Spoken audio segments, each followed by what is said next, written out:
perdão das ofensas, reconciliação com os adversários, indulgência. Estes são apenas alguns dos temas que iremos abordar hoje ao estudarmos o capítulo 10 do Evangelho segundo o Espiritismo, com o título Bem-aventurados os que são misericordiosos. Sejam bem-vindos a mais um vídeo do canal Davi Menezes, o Semeador Espírita. E antes de prosseguirmos com o nosso estudo de hoje, já peço que deixe o seu like aí. Ao final, lembre de compartilhar esse vídeo com os amigos. Inscreva-se no canal caso não seja inscrito ainda. E lembre também de ativar as notificações para ser informado quando tivermos novos conteúdos aqui no nosso canal. E aí, já deixou o like? Aperta aí e vamos adiante, que é muito importante essa atitude de vocês para reconhecer o nosso esforço de levar a mensagem de Jesus adiante. Iremos abordar também aqui não apenas o texto do livro Evangelho segundo o Espiritismo, mas também buscar referências em obras complementares do Espiritismo, no Livro dos Espíritos e até mesmo em obras literárias. O capítulo inicia com o tópico Perdoai para que Deus vos perdoe, naquela passagem muito conhecida em que Pedro pergunta a Jesus quantas vezes deve perdoar a seu irmão, se são 7 vezes. E Jesus então responde, não apenas 7 vezes, mas 70 vezes 7 vezes. Esta expressão é uma forma de potência em que temos uma referência ao cálculo de 70 vezes 70 vezes 70, 7 vezes essa multiplicação pelo número 70, o que dá um número astronômico de cerca de 8 trilhões de vezes. Esta observação foi feita com muita perspicácia por um grande professor de física da cidade de Teresina, que é espírita, em uma palestra na Federação Espírita Piauiense lá no ano de 2005. E isso me chamou tanta atenção que eu fiz questão de anotar aqui no meu evangelho. Meu evangelho é bem surradinho, já me acompanha desde 2004 e eu gosto sempre de fazer anotações, marcações e inserções aqui para enriquecer nesse momento desse diálogo. E aqui ao lado eu incluí esta informação que tem aqui anotado já 20 anos. Temos aqui essa informação anotada no Evangelho, que faço uso quase que diariamente. Então, meus amigos, com essa importante advertência do professor Isbael, nós percebemos quão grandiosa é a nossa missão de compreender o próximo, da indulgência, do perdão, o nosso dever de tentar nos reconciliar com o nosso adversário, buscando sempre aquilo que nós queremos de Deus, que é a compreensão dos nossos defeitos, o perdão diante das nossas falhas.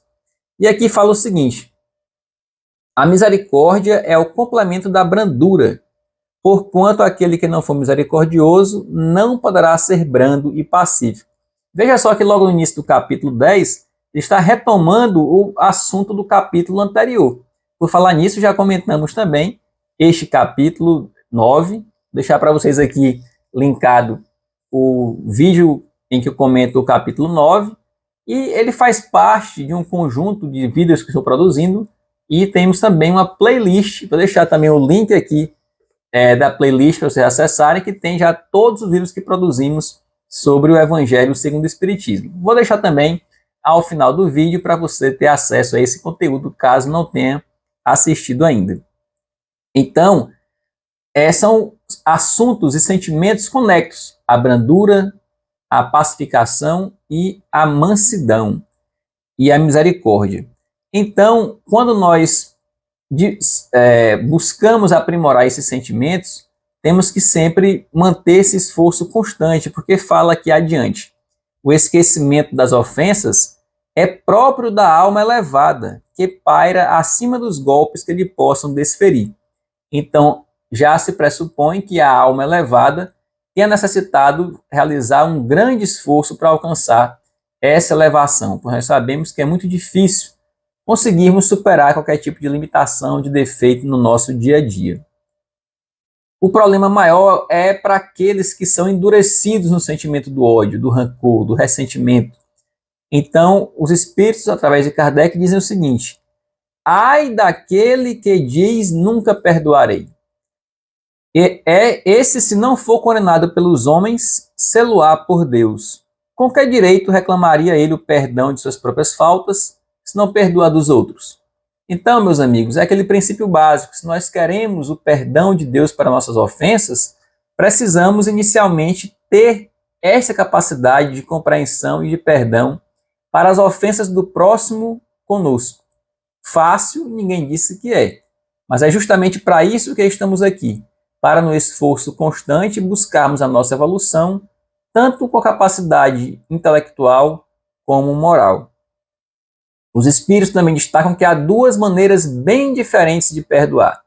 A primeira, que é aquela verdadeiramente generosa, aquela que esquece o que foi feito de ruim para a pessoa, aquela que sabe reparar o mal que sofreu com o bem em favor daquele que foi seu algoz.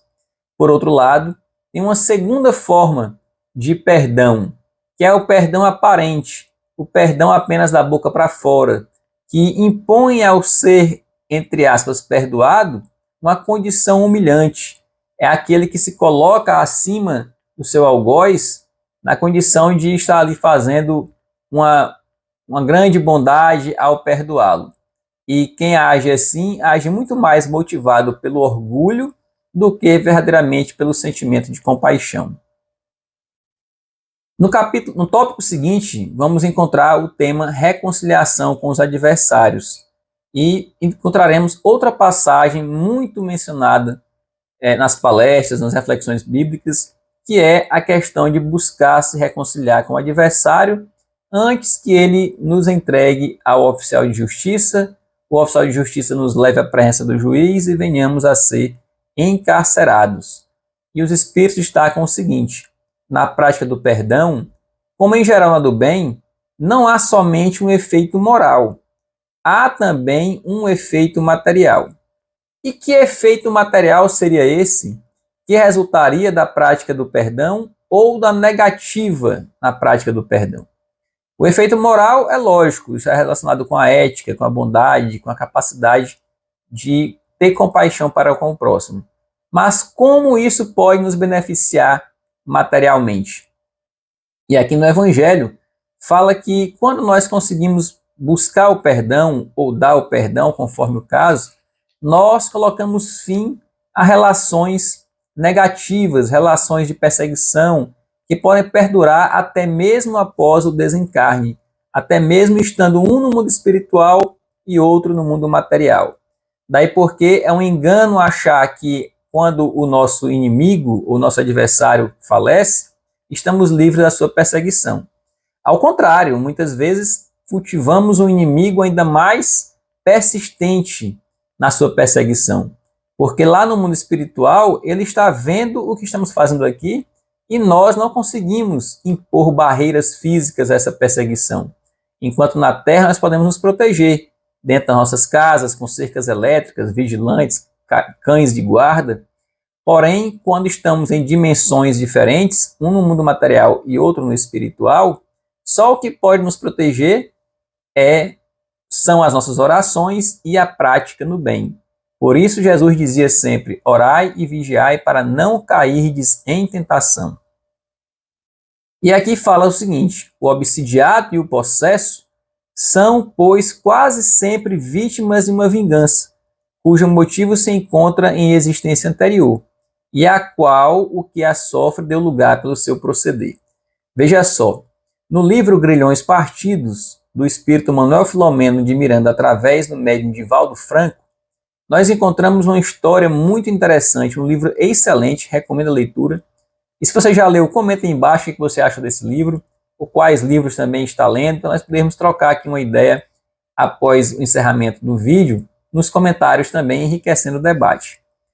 Lá no livro Grilhões Partidos, o espírito Filomeno de Miranda nos conta um caso de uma jovem, bem jovenzinha, que estava fazendo seus 15 anos de idade, em uma festa bem glamurosa, promovida pelos seus pais, que tinham alta condição financeira, quando ela é tomada de assalto por um espírito vingativo que passa a exercer a possessão ali sobre ela. E eventos muito tristes e até com violências físicas irão acontecer a partir dessa situação. Não vou dar mais detalhes para você poder curtir essa experiência, desse aprendizado, buscando na fonte da leitura desse livro, Grilhões Partidos, que tem muito a enriquecer a todos nós. Então, em relação a essa tranquilidade futura, nós temos que alcançá-la através da prática do amor, do perdão, da tolerância. Apenas assim iremos conseguir nos reconciliar verdadeiramente com os nossos adversários. E no tópico seguinte, no Evangelho, trata o sacrifício mais agradável a Deus, ao falar sobre a questão de levarmos oferendas ao altar, quando Jesus disse que se chegarmos diante do altar com uma oferenda e lembrarmos que temos algo a nos reconciliar com algum adversário, é mais importante voltarmos, nos reconciliarmos primeiro com esse adversário, antes de podermos depositar a nossa oferenda no altar. Assim também se dá com as nossas orações. Não adianta nós ficarmos em casa apenas orando, pedindo proteção a Deus, se nós guardamos no nosso coração um sentimento negativo em relação a alguém. Ou se nós trazemos conosco um peso na consciência pelo erro praticado contra alguma pessoa. Procuremos tirar esse peso do nosso coração, dos nossos espíritos, para assim alcançarmos realmente uma verdadeira conexão com o mundo espiritual superior. E aqui eu destaquei a seguinte passagem que fala assim: entrando no templo do Senhor, deve ele deixar fora todo sentimento de ódio e de animosidade, todo mau pensamento contra seu irmão.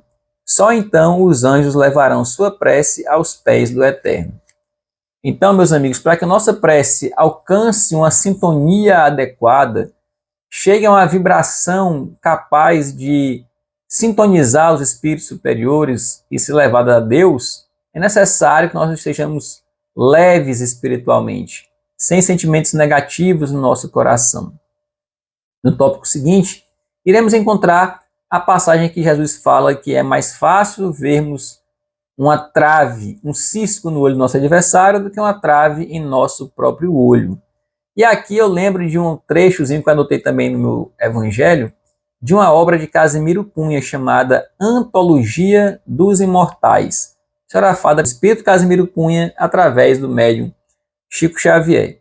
E de lá eu tirei uma pequena estrofe que diz assim: quem critica e fala muito, de amor e paz morre à míngua, conserva na própria boca a prisão da própria língua.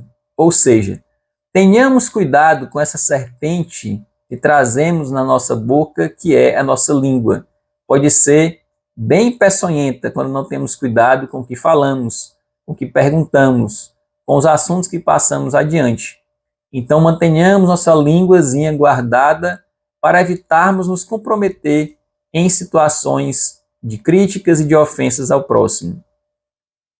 Diz o seguinte: uma das insensatezes da humanidade consiste em vermos o mal no outro antes de vermos o mal que está em nós. Então, meus amigos, devemos procurar afastar mais essa prática, que infelizmente é cultivada até mesmo nos meios das familiares, como se fosse algo positivo. Sentar todos em torno de uma mesa, ou na calçada de casa, ou algo mais tecnológico, né, atualmente, que é em grupos de WhatsApp, e ficarmos ali falando mal dos outros, criticando as pessoas. Precisamos desenvolver um sentimento de compaixão com o próximo e de mais exigência conosco mesmo. Daí porque diz assim: a verdadeira caridade é modesta, simples e indulgente. Caridade orgulhosa é um contrassenso. Nós precisamos, meus amigos, ao realizarmos essa atitude de caridade, de beneficência, de indulgência, procurar fazer isso com naturalidade, sem nos exaltarmos, sem nos colocarmos na condição de modelo para quem quer que seja. Porque modelo e guia da humanidade é apenas Jesus Cristo.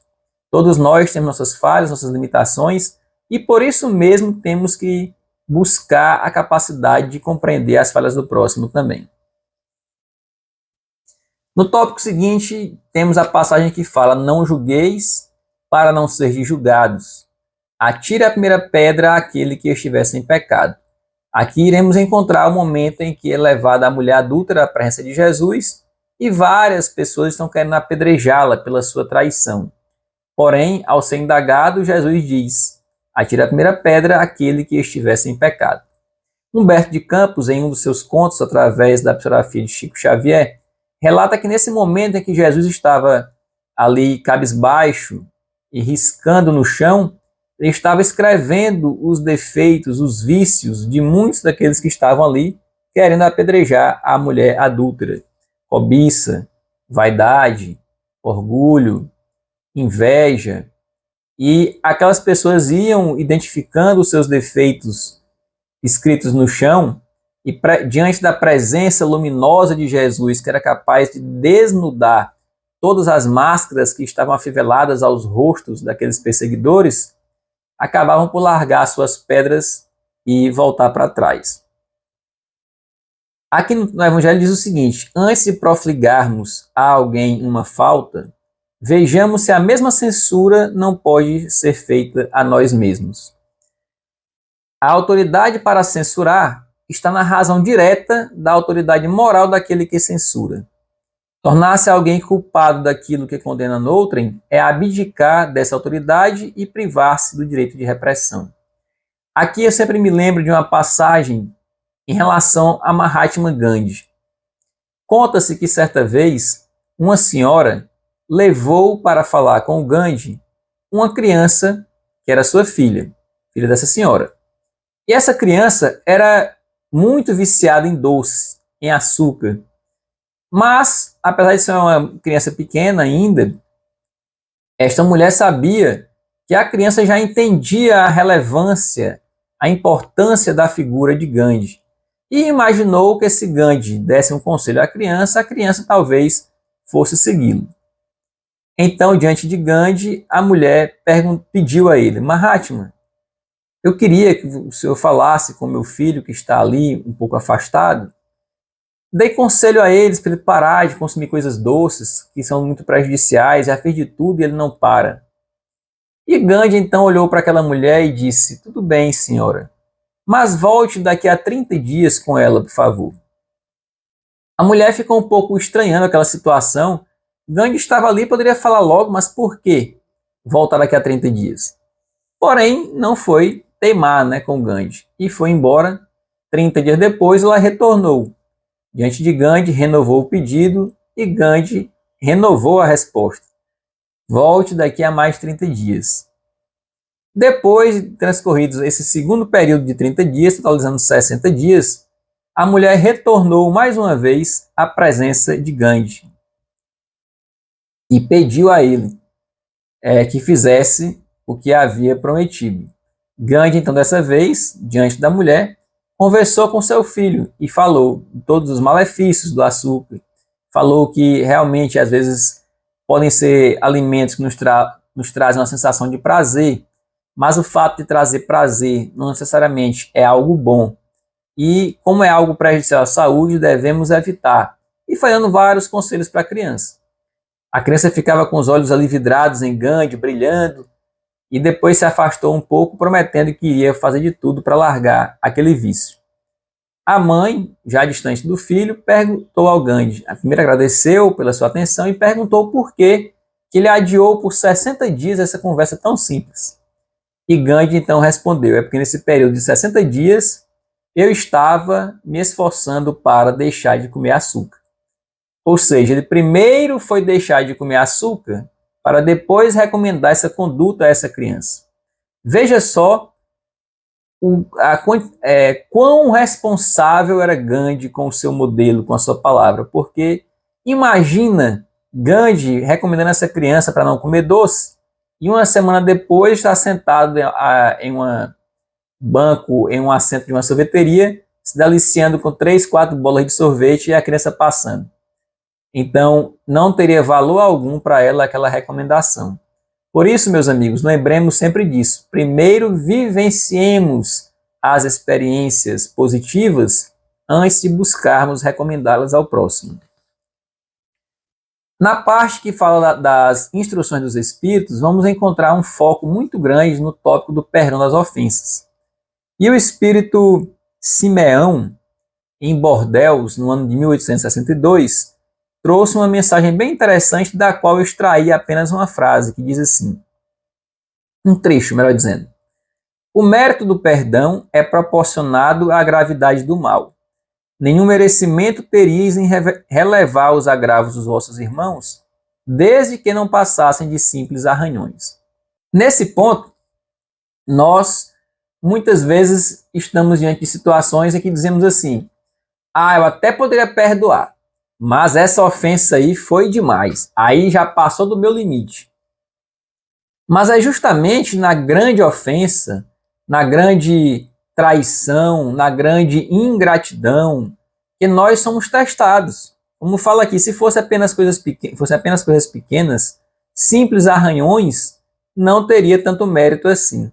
Então nos esforcemos para conseguir perdoar, e se isso for muito difícil, como normalmente é, peçamos a Deus a força, peçamos a Deus a capacidade de esquecimento, busquemos a compreensão, e nos esforçando nesse caminho iremos encontrar sempre o amparo dos espíritos superiores nos ajudando nesta prática. Além de Simeão, outro espírito que deu uma manifestação bem interessante sobre o assunto foi o próprio apóstolo Paulo, em Leão, no ano de 1861. E aí, essa passagem está aqui no tópico 15 desse capítulo 10, dizendo o seguinte: perdoar aos inimigos é pedir perdão para si próprio. Perdoar aos amigos é dar-lhes uma prova de amizade. Perdoar as ofensas é mostrar-se melhor do que era. Então, quando nós perdoamos, estamos atraindo para nós a bênção do perdão, da compaixão, da compreensão dos espíritos superiores e da própria divindade. Paulo prossegue: quem sabe se nessa luta que começa por uma alfinetada e acaba por uma ruptura, não fostes quem atirou o primeiro golpe? Se vos não escapou alguma palavra injuriosa? Se não procedestes com toda a moderação necessária? Aqui vale muito para as relações de trato sucessivo, as relações que vão se protraindo no tempo, a convivência, por exemplo, entre amigos de longa data, entre cônjuges, entre namorados, entre pais e filhos, irmãos, porque nessas relações assim de longo tempo, termina por se perder, no passar dos anos, a origem realmente de algumas desavenças. E nós que nos julgamos as vítimas, podemos ter sido, na verdade, os propulsores dos primeiros momentos da divergência. E deixamos isso aumentar, e estamos aí sofrendo as consequências até hoje. Admitamos que em dada circunstância fostes realmente ofendido.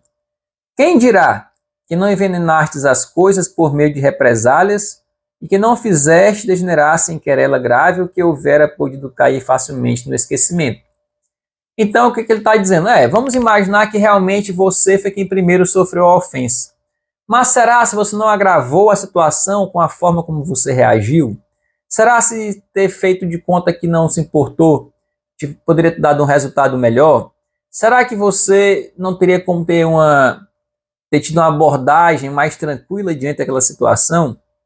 É o que ele fala aqui: admitamos finalmente que de nenhuma censura vos reconheceis merecedores. Mostrai-vos clementes e com isso só fareis que o vosso mérito cresça. Então, ainda que você não tenha dado causa a isso, ainda que você tenha feito de tudo para se reconciliar com aquele que lhe ofendeu gratuitamente, busquemos a perseverança nesse perdão. Insistamos nessa reconciliação, porque se não teve motivo nessa vida, com certeza teve motivo em uma vida anterior. Estamos aqui para nos reconciliar, construir relacionamentos mais fortes, mais saudáveis e assim ampliarmos a nossa família espiritual. Muitas pessoas dizem, com referência ao seu adversário: eu lhe perdoo, mas interiormente alegram-se com o mal que lhe advém, comentando que ele tem o que merece. Muitas pessoas fazem isso, né? Fulano me traiu, eu perdoo, mas Deus está vendo. Deus está vendo. E aí passa algum tempo, acontece alguma tragédia com essa pessoa, e aí a pessoa diz: a que tinha sido ofendida antes. Tá vendo? Tá sofrendo o que merece. Aqui se faz, aqui se paga. Então esse tipo de pensamento, de sentimento, não é saudável. Sobre uma verdadeira forma de perdão, temos um caso interessante a relatar que aconteceu com Chico Xavier. Em certo momento da sua vida, quando ele ainda estava ali com a relativa juventude, Chico foi vítima de um furto na sua residência. Um ladrão pulou o muro da casa e furtou umas roupas do varal. Então, ao saberem do ocorrido, os irmãos do Chico tramaram uma armadilha. Disseram: vamos colocar novamente roupas no varal nas noites seguintes e vamos ficar vigiando lá para poder pegar esse ladrão. O Chico então disse: tudo bem, ótima ideia, pode deixar que eu mesmo vou ficar vigiando, não se preocupem, as roupas eram minhas, não vou dar trabalho para vocês. Então, os dias se passaram, poucos dias depois, o ladrão voltou, pulou o muro da casa da residência do Chico Xavier e, quando estava fazendo barulho, o Chico acordou. Ele estava ali sentado numa cadeira, olhando ali pela janela, cochilando um pouco para ver se via alguém chegar. E o ladrão ia fugir quando o Chico viu o acontecimento e falou para ele: vem cá, volta aqui, saia pela frente da casa, porque se pular o muro vão pensar que você é ladrão. E então aquele ladrão ficou assim, sem saber como reagir, mas acabou saindo pela frente da casa. O Chico não conseguiu ver bem o seu rosto, porque estava encoberto, mas passados muitos anos, não sei precisar a quantidade, mas vários anos, o Chico estava no seu centro espírita, ali esperando, fazendo o atendimento das pessoas na fila que vinham visitá-lo, tomar conselhos com ele, quando de repente parou um homem na frente do Chico e pediu perdão. Me perdoe, Chico, por favor. E o Chico ficou sem saber do que se tratava. Ele disse: eu sou o ladrão que alguns anos atrás pulou o muro da sua residência e furtou algumas peças de roupa. Chico, quando eu cheguei em casa naquela noite, eu estava procurando nos bolsos o que tinha dentro, encontrei um bilhete lá. E eu abri e estava escrito: vá com Deus. Desde aquele dia, nunca mais eu fiz nada parecido com ninguém. Então veja só a grandiosidade desse espírito que era o Chico Xavier. Ele deixou ali uma mensagem de estímulo para aquele ladrão e foi capaz de sensibilizar a sua alma, em vez de se preocupar apenas com a vingança imediata. E assim proporcionou uma grande mudança na vida dessa pessoa. Aí, nesse ponto, eu quero falar para vocês sobre algo bem interessante que tem aqui no livro Os Miseráveis, do espírito, do autor Victor Hugo. Ele também escreveu livros já depois de desencarnado, né, como espírito. Mas aqui, este livro grandioso, monumental, que é Os Miseráveis, um livro aqui nessa minha edição, mais de 1.500 páginas. É uma leitura de fôlego, mas que vale a pena, maravilhosa essa obra. Tem um trecho aqui que eu queria destacar para vocês, porque tem muita aplicação sobre a respeito do que estamos falando aqui. Em determinado momento, uma personagem do livro, que é a protagonista, chamado Jean Valjean, ele vai pedir abrigo na casa de um bispo após ser liberado de uma prisão. Ele tinha ficado vários anos preso por conta de um furto simples e, ao ir para casa, ao ser liberado, ficou ali com aquela marca, que não conseguia emprego, não conseguia lugar para ficar por conta do fato de já ter sido preso. E então, nessa tentativa de encontrar um abrigo, foi parar na casa de um bispo. E o bispo o recebeu muito bem, mandou entrar, mandou servir o jantar para ele. As irmãs do bispo e uma freira que morava por lá também ficaram muito reticentes, não queriam servir aquele homem que não conheciam, com medo de ser um malfeitor. E depois que o bispo realmente manteve a firmeza ali da ordem de servir aquela pessoa, elas foram então querer servi-lo com uns pratos muito, muito simples que tinham lá. E o bispo então disse: não, esses pratos aí não, peguem lá a prataria para servi-lo. Elas ficaram abismadas. Como assim? Servir esse estranho com a prataria, que a gente nem usa no nosso dia a dia, mas fizeram o que ele mandou. Após o jantar, já alta noite, foram se recolher. E o bispo determinou que ele fosse colocado no quarto ao lado do dele. Outra surpresa para as mulheres, que se espantaram e disseram: mas pode ser um malfeitor, ele pode se aproveitar e matar o senhor durante a madrugada. E mesmo assim o bispo manteve essa firmeza.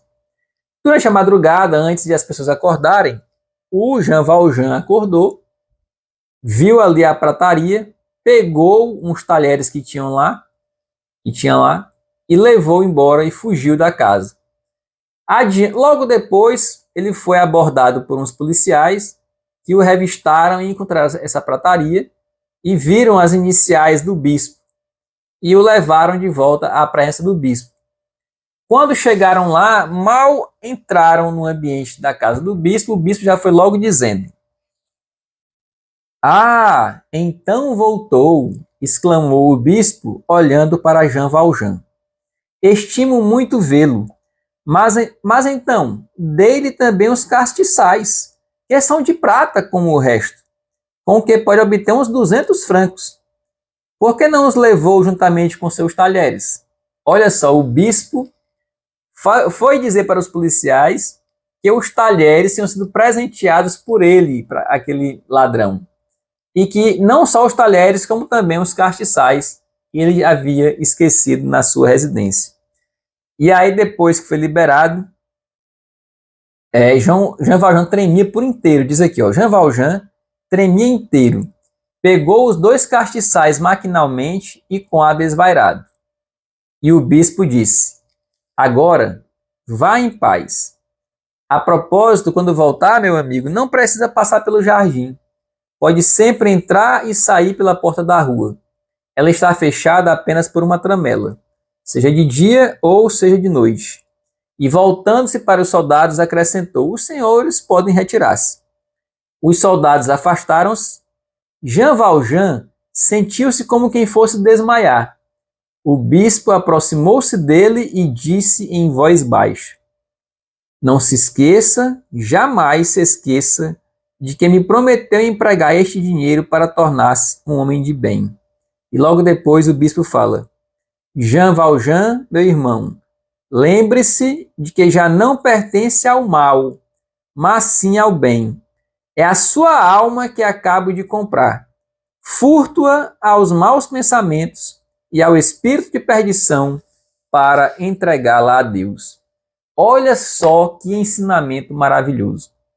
E ali o bispo plantou no coração de Jean Valjean a semente do amor, a semente do bem. Infelizmente, vai acontecer um episódio, que eu não vou dizer para não tirar muita graça da história, que é um momento muito marcante da história, que Jean Valjean, logo depois, fracassa novamente e pratica um ato muito repugnante. E então, depois disso, vem para ele novamente a mensagem do bispo na sua memória, falando que havia comprado a sua alma dos maus pensamentos, das más práticas. E a partir daí, desse segundo momento, realmente, Jean Valjean inicia uma grande transformação moral que vai ser aprofundada e explicada nesta obra maravilhosa, que, digo uma coisa para vocês, sem dúvida alguma, vale a pena o esforço de ler, porque é muito gratificante o tanto de aprendizado que tem nesta obra Os Miseráveis. Voltando aqui para o nosso evangelho, temos ainda na passagem de Paulo um trecho que diz assim: "Não olvideis que o verdadeiro perdão se reconhece muito mais pelos atos do que pelas palavras." E aí Paulo conclui com essa chave de ouro, porque não adianta falarmos se não fizermos algo em sintonia com nossas palavras. Em seguida, vamos encontrar um trecho sobre a indulgência. Mas antes, vamos lembrar que aqui no Livro dos Espíritos, na questão 886, Kardec pergunta aos espíritos superiores: qual o verdadeiro sentido da palavra caridade, como a entendia Jesus? E os espíritos respondem: benevolência para com todos, indulgência para as imperfeições dos outros e perdão das ofensas. Esse é o tripé: beneficência, indulgência e perdão, sobre o qual se assenta a verdadeira prática da caridade, conforme entendia Jesus. Então, falando sobre a indulgência, nós temos o espírito protetor identificado como José, que diz assim: a indulgência não vê os defeitos de outrem, ou se os vê, evita falar deles, divulgá-los. Ao contrário, oculta-os, a fim de que, se não tornem conhecidos, senão dela unicamente. E se a malevolência os descobre, tem sempre pronta uma escusa para eles. Escusa plausível, séria, não das que com a aparência de atenuar a falta, mas a evidenciam com a pérfida intenção. Ou seja, a pessoa verdadeiramente indulgente, ela consegue mostrar para aquele que está ali praticando uma falha, um erro, que se compadece da sua situação e o estimula a mudar de vida com equilíbrio, com tranquilidade, como fez o bispo aqui com Jean Valjean. A indulgência jamais se ocupa com os maus atos de outrem, não faz observações chocantes e não tem nos lábios censuras. Este é um outro ensinamento que precisamos levar para a nossa vida, procurar termos cuidado com o que falamos, com o que perguntamos, porque não é verdade que perguntar não ofende. Ofende sim, e muitas vezes de uma forma muito profunda, muito impactante. Então sejamos econômicos com nossas perguntas. Pensemos bem se não vai despertar algo negativo na pessoa indagada. Ó homens, quando será que julgareis os vossos próprios corações, sem vos ocupardes com o que fazem vossos irmãos? E aí vem uma frase que eu acho marcante e sempre repito nas minhas palestras e nas minhas conversas, que é: sede, pois, severos para convosco e indulgentes para com os outros. Ou seja, sejamos exigentes com nossas condutas, mas indulgentes, tolerantes com as falhas do próximo. Não saibamos aceitar facilmente os nossos fracassos, que nós possamos a cada dia nos cobrar para sermos pessoas melhores, cometermos menos falhas, purificarmos mais o nosso espírito. Porém, deixemos a responsabilidade do outro com a sua consciência e com a consciência divina. Adiante temos uma mensagem do Espírito João, bispo de Bordeaux. Não julgueis com severidade, senão as vossas próprias ações. A bondade de Deus leva em conta o menor arrependimento. Quando perdoardes aos vossos irmãos, não vos contenteis com estender o véu do esquecimento sobre suas faltas, porquanto as mais das vezes, muito transparente é esse véu para os vossos olhos. Levai-lhes simultaneamente, com o perdão, o amor. Fazei por eles o que pediríeis fizesse o vosso Pai Celestial por vós. Substitui a cólera que conspurca pelo amor que purifica. Ou seja, quando nós fazemos o Pai Nosso e pedimos a Deus que nos perdoe as ofensas, assim como perdoamos a do próximo, nós não queremos apenas um perdão apático de Deus, mas queremos uma tolerância plena e que o seu amor não nos abandone, que continue a nos ver como seus filhos queridos. Então que possamos também ter esse mesmo sentimento com o nosso ofensor. Adiante encontramos uma mensagem do bispo do Fetre, bispo de Nevers. Ele diz o seguinte: já estamos quase nos aproximando do fim. Volto a lembrar, se você não deixou o like ainda, deixa aí e ao final compartilha esse vídeo com os amigos, tá bom? Então o bispo diz: todos vós tendes maus pendores a vencer, defeitos a corrigir, hábitos a modificar. Por que então haveis de mostrar-vos tão clarividentes com relação ao próximo e tão cegos com relação a vós mesmos? É aquele ensinamento, né, meus amigos? Se tem uma pessoa que nós somos capazes de modificar, é a nós mesmos. Não temos poder sobre os outros. A maior força que temos em relação a eles é com o nosso próprio exemplo, com a nossa própria conduta. Então busquemos transformar-nos, que esse exemplo vai irradiar para os que estão ao nosso redor. Embora o coração humano seja um abismo de corrupção, sempre há, em algumas de suas dobras mais ocultas, o germe de bons sentimentos, centelha vivaz da essência espiritual. Então, se você for ler Os Miseráveis, você vai perceber o tanto que foi impactante e importante a atitude do bispo para com Jean Valjean, resultando em uma transformação moral tão grande que beneficiou não apenas a ele, mas a uma vasta coletividade também. Lendo, você vai entender do que eu estou falando. E finalizando, temos o último tópico, que é muito relevante, que é Espírito São Luís responde a 3 perguntas que o Allan Kardec faz sobre o tema da capacidade de perdoar, de compreender o próximo, mas também de repreender diante dos erros. No tópico 19, tem a seguinte pergunta: ninguém sendo perfeito, seguir-se-á que ninguém tem o direito de repreender o seu próximo? Ou seja, se todo mundo tem defeito, ninguém pode criticar o outro, ninguém pode alertar o outro diante de um equívoco, por exemplo? E São Luís responde: certamente que não é essa a conclusão a tirar-se, porquanto cada um de vós deve trabalhar pelo progresso de todos. Deveis fazê-lo com moderação, para um fim útil, e não, como as mais das vezes, pelo prazer de denegrir. Então, eu, por exemplo, sou cheio de falhas, cheio de defeitos. O fato de eu estar aqui com esse canal, Davi Menezes, o Semeador Espírita, não me coloca como modelo para ninguém. É óbvio que eu procuro a cada dia vivenciar essas mensagens que eu transmito aqui.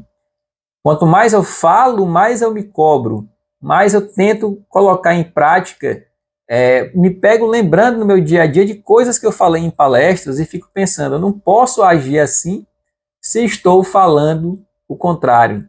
Se estou recomendando uma conduta positiva, eu mesmo devo procurar colocá-la em prática primeiro. Mas o modelo é sempre Jesus. E essa crítica deve ser sempre com moderação, como dizia o Chico Xavier, uma gotinha de verdade em 2 litros de amor. Tenhamos cuidado com as palavras, com a forma de abordar as pessoas, para não machucá-las. A questão seguinte diz: será repreensível notarem-se as imperfeições dos outros, quando daí nenhum proveito possa resultar para eles, uma vez que não sejam divulgadas? Ou seja, é possível eu observar o defeito dos outros se eu não vou falar para ninguém? Qual é a vantagem disso? E Espírito São Luís responde: tudo depende da intenção. Der certo, não é proibido a ninguém ver o mal quando ele existe. É óbvio, se o mal está aqui, não tem como deixar de ver. Fora mesmo inconveniente em ver toda parte só o bem. Semelhante ilusão prejudicaria o progresso. Seria muita ingenuidade achar que em tudo no mundo só há o bem. O erro está no fazer-se que a observação redunde em detrimento do próximo, desacreditando-o sem necessidade na opinião geral.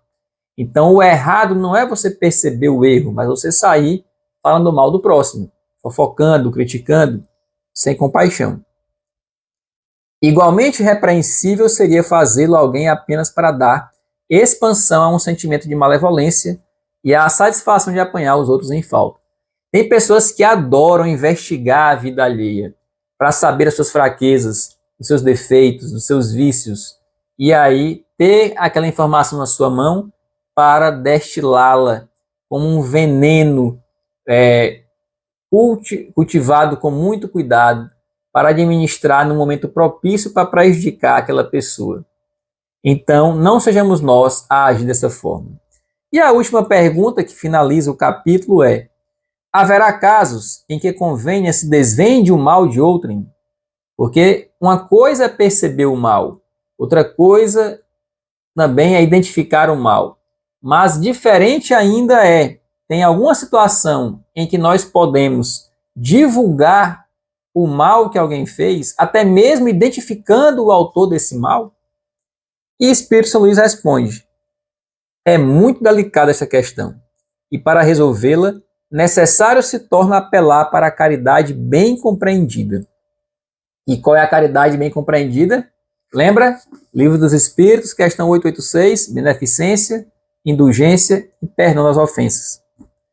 E ele diz o seguinte: se as imperfeições de uma pessoa só ela prejudicam, nenhuma utilidade haverá em divulgá-la.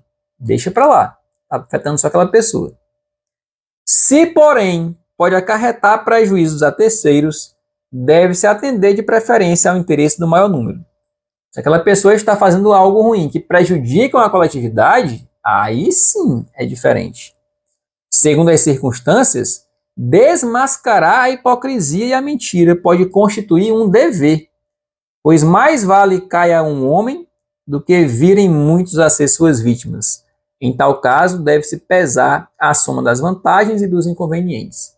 Ou seja, se alguém é uma pessoa, uma figura pública, que está desviando recursos públicos, está praticando corrupção, ou alguém que está violentando crianças, que está abusando de mulheres, ou praticando qualquer outro delito de repercussão social que prejudica a coletividade, ou até mesmo outro indivíduo, temos o dever, como pessoas, como cidadãos, de denunciar essa situação, notificar as autoridades constituídas. Mas devemos nos abster, após isso, de ficar falando mal dessa pessoa excessivamente, expondo em redes sociais, execrando eternamente, porque hoje em dia um dano muito grande que acontece é essa permanência da divulgação de que alguém fez de errado nas redes sociais. Todos nós temos direito a um recomeço. E Deus nos dá o direito ao esquecimento através da reencarnação. Infelizmente, nós não temos esse mesmo benefício na internet. Estamos aí pela eternidade com os nossos defeitos registrados na internet, nossas falhas de caráter, com nossos crimes. Então, precisamos ter muito cuidado ao expormos alguém dessa maneira, para que também tenhamos sempre essa compaixão com as nossas limitações. Confiemos em Deus. Procuremos gravar aqui hoje, na nossa mente, esses ensinamentos, de buscarmos mais o autoconhecimento, a autoevolução, em vez de ficarmos apenas apontando o defeito do próximo. Sejamos misericordiosos para recebermos misericórdia. Que a paz de Deus, as bênçãos de Jesus, fiquem com todos vocês nessa semana. Vamos levar a mensagem de Jesus. Fiz minha parte procurando gravar esse vídeo com todo carinho. Peço apenas que você faça a sua, compartilhando nos seus grupos de amigos, compartilhando com seus entes queridos, divulgando aí, se você é espírita, entre os grupos espíritas, para que mais pessoas tenham acesso a esse conteúdo. Deixe seu like também e até o próximo vídeo. Grande abraço. Fica com Deus. Tchau.